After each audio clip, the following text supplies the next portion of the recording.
जोशी जी को बात कह रहे थे और भी साथी कह रहे थे, बोले भाई सोनीपत से निर्दलीय रहे, 2 दफा करनाल से रहे, रोहतक से रहे। मेरा भाई फरीदाबाद की सीट भी मारी है।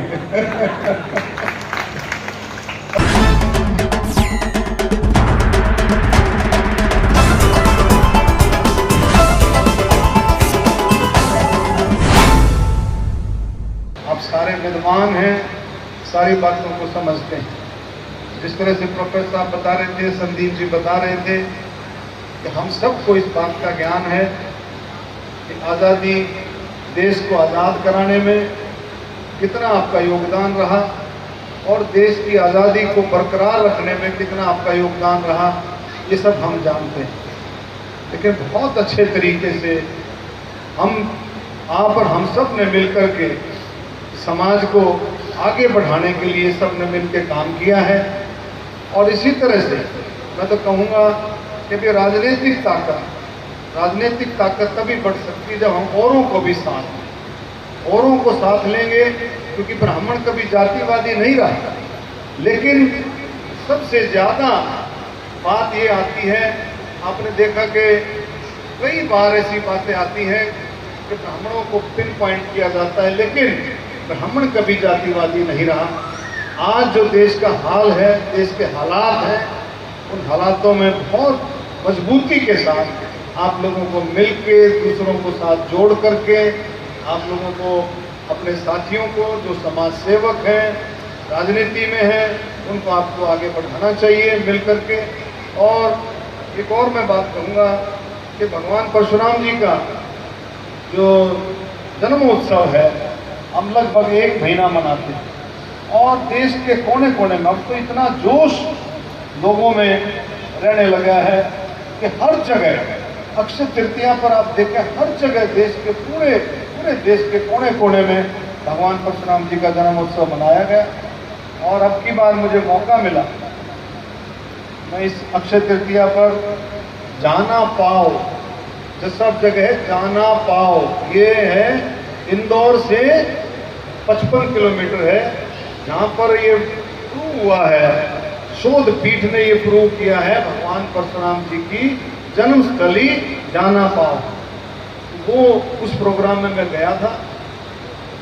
कम से कम 10 से 12 स्थानों पर क्लेम किया गया था कि भगवान परशुराम जी का जन्म यहाँ है।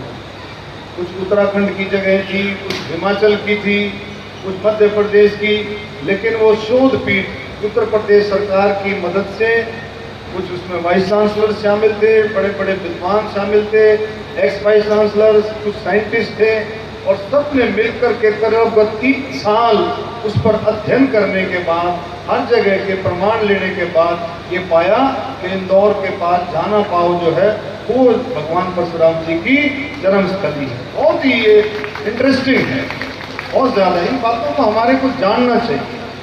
जानना इसलिए चाहिए, मैं जिस प्रोग्राम में गया था, शिवराज चौहान जी मध्य प्रदेश के मुख्यमंत्री, उन्होंने करीबन सवा घंटा उन्होंने भाषण दिया, भगवान परशुराम पर बोले सवा घंटा। और सवा घंटे में इतनी बातें, वो इतना रिसर्च कर करके लेकर के आए हुए थे, तो मैंने कहा कि भाई इतनी बातें हमने तो जिंदगी में इतने प्रोग्राम अटेंड किए हैं, किसी से इतनी बात नहीं जानने को मिली। उन्होंने बताया कि भगवान परशुराम जी का 1 लाख साल का इतिहास है। 1 लाख साल। भगवान श्री रामचंद्र जी का 60,000 साल का इतिहास है। भगवान परशुराम जी का 1 लाख साल का। भगवान परशुराम जी बहुत बड़ी ताकत थे। और मैं कहता हूं, अगर हम सब मिलकर के इस बात को ठान लें, 2 वक्त की जोत अगर हम भगवान परशुराम जी के लगाएं, प्रैक्टिकल रूप से कहता हूं, आप जिंदगी में बदलाव देखेंगे। आप कहेंगे कि डॉक्टर अरविंद शर्मा वाकई में कोई मंत्र दे के गए। 2 वक्त की जो भगवान परशुराम जी के नाम, उनका मंत्र और उनकी पूजा करें, बहुत बड़ी ताकत थी। कोई आप उठा करके देखें, महाभारत देखें, रामायण देखें, कोई भी आप देखेंगे भगवान परशुराम जी का उससे जुड़ाव। आप देखें, शिवराज चौहान जी बता रहे तो समुद्र से एक बार नाराजगी हो गई थी, तो समुद्र को फरसे से, कई उनके ऐसे इंसिडेंट्स हैं, समुद्र को फरसे से भगवान परशुराम जी ने पीछे धकेला और जब माफी मांगी, जब पीछा छोड़ा, और जब केरला का आप नक्शे में देखेंगे जो आकार है वो फरसे का आकार है, वो भगवान परशुराम जी ने बनाया हुआ वो सारा सिस्टम। तो ये सारी चीजें हमें जाननी चाहिए। और एक और बात गजब की जो ब्राह्मणों के हित की शिवराज चौहान जी ने रखी, अजय जी, ये सुनने वाली बात है कि ब्राह्मणों के लिए मध्य प्रदेश में ब्राह्मण कल्याण बोर्ड की स्थापना की घोषणा शिवराज चौहान ने उस दिन अक्षय तृतीया पर की। आज मैं इस मंच के माध्यम से मैं भी ये मांग रखता हूँ कि हरियाणा में भी ब्राह्मण कल्याण बोर्ड बनना चाहिए। अजय जी, इसमें मिलकर के हम कोशिश करें कि ब्राह्मण कल्याण बोर्ड की स्थापना। लेकिन मैं मुख्यमंत्री जी का धन्यवाद करता हूँ, हरियाणा पहला राज्य है, हरियाणा पहला प्रदेश है जहाँ पर संत पुरोहित पुजारी कल्याण बोर्ड की स्थापना के लिए माननीय मुख्यमंत्री जी ने करनाल में घोषणा की थी। संत पुरोहित पुजारी कल्याण बोर्ड जो कहीं नहीं है, सिर्फ हरियाणा में। मैंने पार्लियामेंट में इस बात को उठाया था, मगर हरियाणा में स्थापना के लिए हाँ होगी है, तो पूरे देश में संत पुरोहित पुजारी कल्याण बोर्ड होना चाहिए पूरे देश के अंदर। ये बात मैंने पार्लियामेंट में रखी थी। तो ये सारी चीजें आज सिस्टम बदल रहा है, हमारा आपको बहुत चौकस रहने की जरूरत है। आप देखें किस तरह से नेता इतने पढ़े लिखे, इतने समझदार, बार बार लोगों ने चुन करके भेजा जिनको, तो रामचरित्र मानस का अपमान करते हैं। ऐसे ऐसे नेता कहाँ जाना चाहते हैं, कहाँ देश को लेकर के जाना चाहते हैं। ऐसे नेताओं की निंदा करनी चाहिए। ऐसे नेताओं को वो नहीं जानते भगवान श्री राम में कितनी ताकत, वो नहीं जानते हनुमान जी में कितनी ताकत है। मैं इस मंच के माध्यम से मांग करता हूं कि रामचरितमानस को राष्ट्रीय ग्रंथ घोषित किया जाए। ये बात हमारा आपको सबको बहुत मजबूती के साथ उठानी है। आज देश जिस तरह से बढ़ रहा है, जरूरत है, हालांकि राजनीतिक मंच नहीं है, लेकिन मैं एक बात कहना चाहता हूं, आप और हमको समझना पड़ेगा।